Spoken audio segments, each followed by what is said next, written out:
blues band and you do shuffles like the one I just played, and you want to make your solo sound a bit more like the one I just demonstrated, keep watching because I'm going to show you exactly how to do it. Let's get straight behind the screen and dive into the lesson. So you're playing a blues band, you play a blues shuffle, and it's a guitar-based band, so they're always playing in E, right? And it's an absolute nemesis.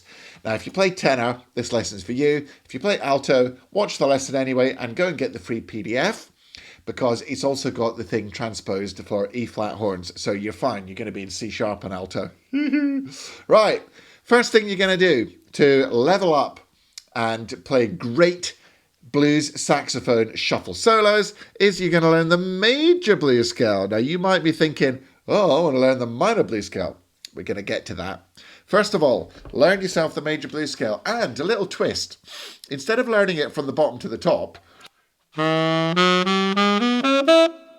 start on the fifth and then work your way up to the middle and then work your way up from the middle. So your home note, if you like, is going to be that F sharp. Then you've got two notes below it. I feel like I'm playing a bit sharp today. And then you've got two notes above it. Now you're looking at the sheet and you're thinking, what on earth are you talking about, Jamston? Because there are actually three notes above it. But you're not going to always play those three notes. You are going to choose either the flattened third or the natural third, but not both, per phrase. So you take your pick and you never move from that A natural to the A sharp. You either play an A sharp or you play an A natural. That's a very important distinction. So that gives you the two notes above and the two notes below, and you stick around your home note as your bass note. That's a much more helpful way of thinking about the major blues scale. So first up, let's get the backing track going and let's just improvise a chorus using the major blues scale, but with that twist of kind of thinking about sitting around the root and then using the minor third or the major third. And we're going to talk about how you strategically do that. All right, here we go. 1 and 2 and 3, 4.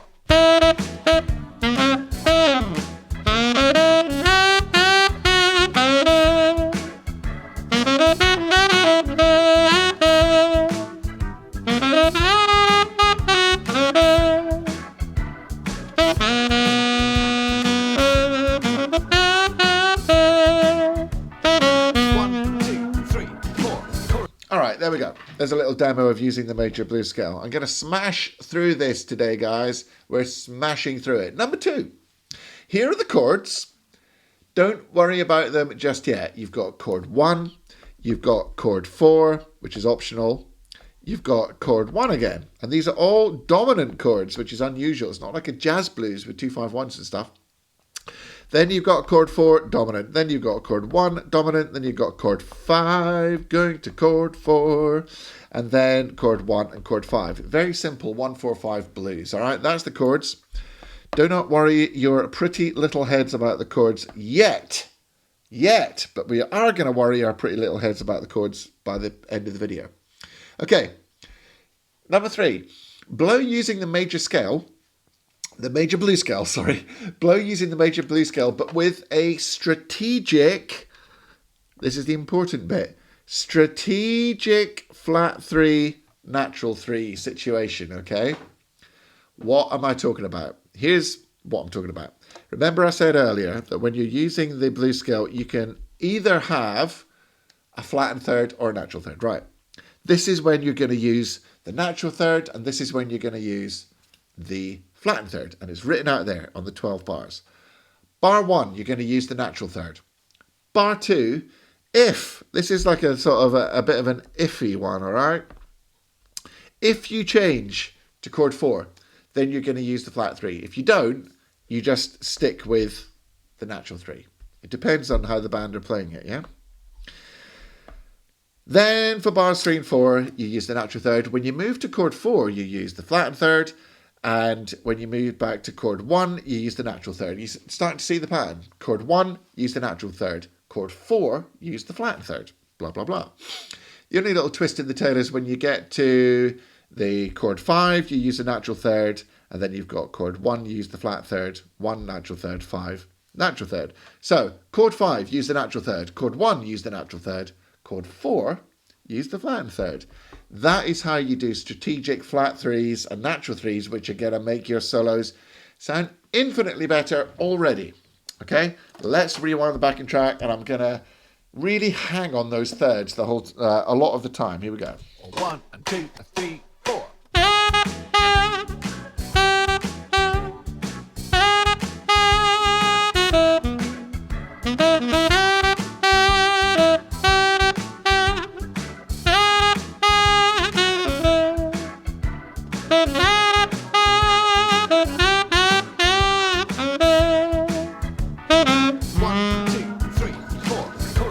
I don't think my backing track does chord 4, does it? 1 and 2 and 3, 4. No, it doesn't. So, all these things where I'm going to chord 4 here, I might play them for the sake of the video, but if I was doing it in the real situation, I wouldn't, because we're not using the second bar 4. There's a name for that in blues. Can't remember what it is. All right. Now, number 4. Next little tactic. By the way, before we go on, make sure you go and get your free PDF. And if you want to have good saxophone calmer in your life, go and subscribe to the channel. It's down there, actually. I'm trying to get 100,000 subscribers. I would really appreciate you hitting the subscribe button. You might think you're subscribed, but you might not be. So go and check now. And if you're not, boop, hit the button. 3, 2, 1. Boop. Good. Thank you. Number 4. Because I'm trying to bring you saxophone content here, which is really, really going to help you right where the rubber hits the road, guys. I'm trying to make your solos so much better in a context which many of you perform. Okay, number 4. Learn the F-sharp minor blues scale. Ooh, this is probably where you're already at. Now, this time we've got the 1, flat 3, 4, flat 5 blues note. Now look, it's in blue and it's in brackets. And you've got 5 and flat 7. So first of all, before I explain this little purple asterisk, here's the scale.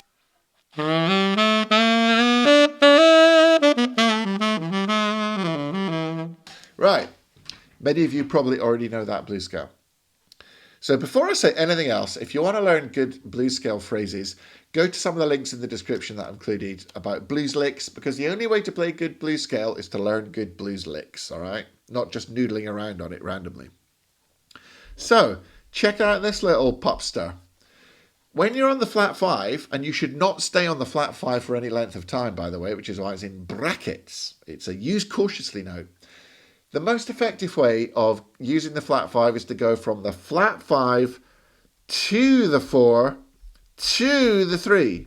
So if you start on this note, the flow should go down. All right, I just hit my mic. Don't hit that flat 5 and then just go anywhere else. Like if you go, you know, don't do anything crazy. Just go. There is a pro tip for you. If you hit the flat 5, keep going down to the 4 and the flat 3. There you go. In this key, if you hit a C, keep going down to the A, even the F sharp. Right. So that is a hot tip. Let me just do a quick solo on the blues scale so that we cover that bass, scratch that itch. 1 and 2 and 3, 4.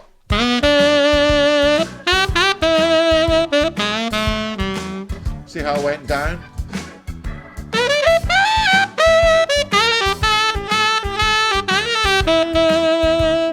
Again, I went down.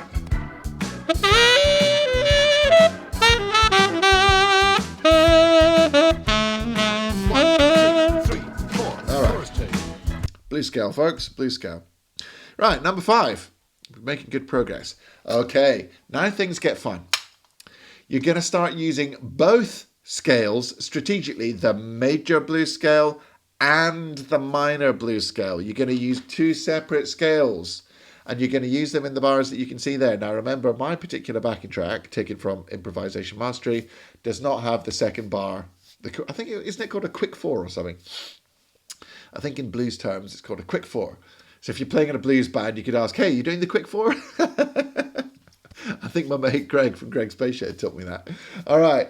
My backing track does not have a quick 4. And of course, I'm talking about this bar.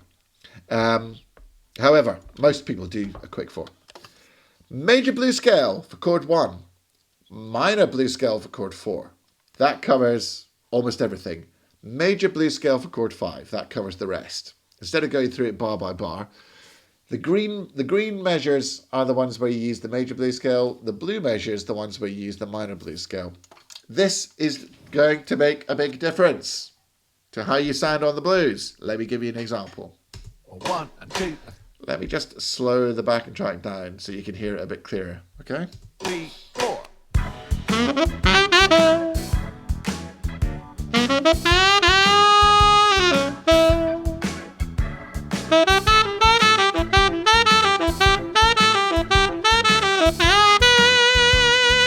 See the minor to the major?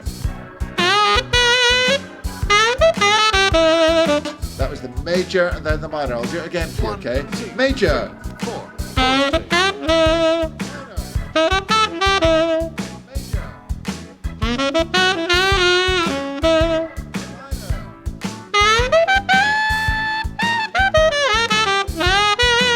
Back to the major.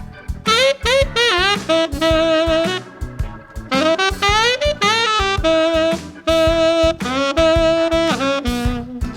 3, 4. Okay, there you go. Right. Moving swiftly on then. I missed one section. Here we go. Number 6. Right. This is where the final pièce de résistance happens, guys.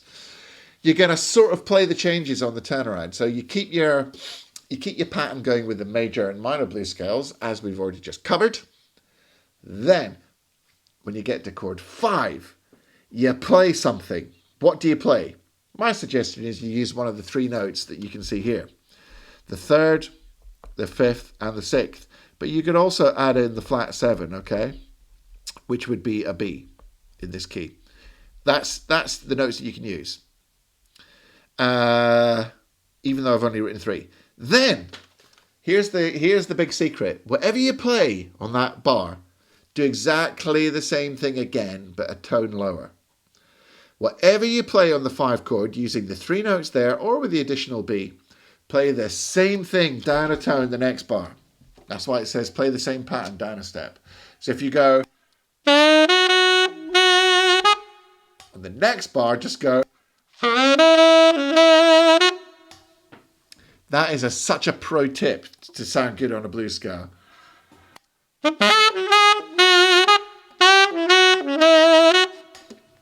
So you got to, learn those few little notes and learn to move whatever you play in the 5. Play the same thing down again on the 4. Right, here's another example chorus. Let me step the tempo back up so this video doesn't take forever. 1 and 2, 3, 4.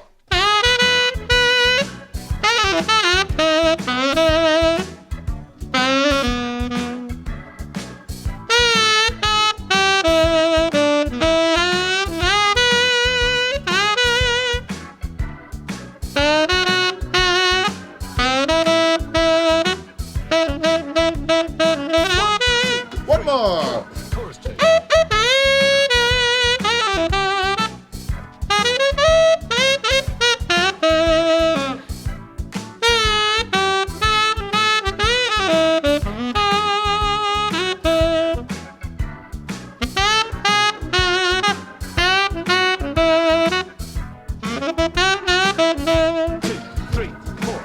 Right, now we're starting to really make progress. So, using those principles, here is an example chorus. This is the exact same one that I used on the intro. Do ba da ba da. That is the major blues scale. Okay?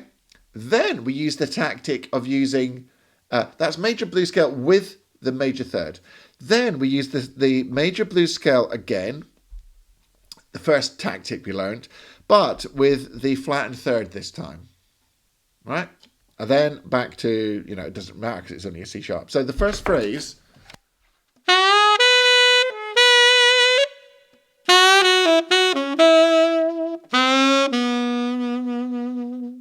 And then some space. Okay? Then, on this chord, we're using the minor blues scale. This is the minor blues scale. Now remember I said if you hit the flat 5, go down. So you can see that there. We're going down from the flat and 5 to the 4 to the flat and 3. That's what's happening in that little thing there, demonstrating my point. Then, here, we're back to the major blues scale again. And you'll notice my sound and my vibrato and my scoops and bends and all the phrasing stuff, which really makes it happen. I could probably add a bit of growl. Now then, finally, we take this pattern here and we transpose it down a tone. Like I said, do-ba-da-ba-da, boo-ba-da-ba-da, and then round it off with a note, which has got a nice fall off on it. Bow! Boo-da-bee-doo, major blues scale. All right, the last line.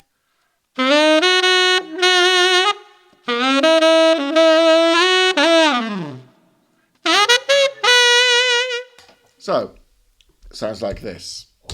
Oops. 1 and 2 and 3, 4.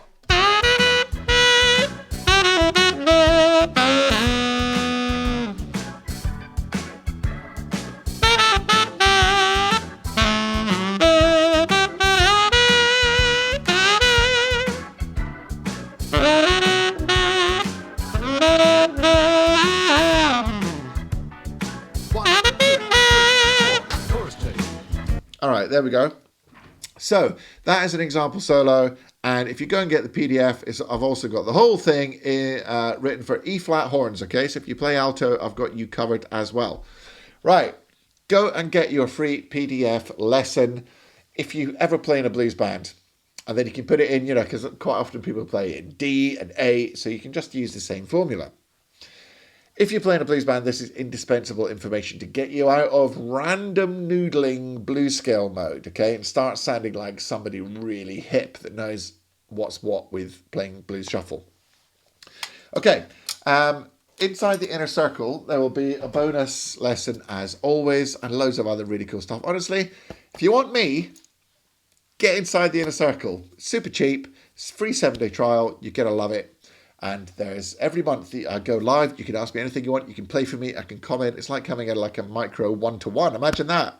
Imagine me in your front room telling you what you're doing wrong and how you do it better. Pretty cool. All inside the inner circle. Go and check it out. Please, please, please, please, please, please, pretty please, please, subscribe because I'm trying to get 100k. That would just make my day.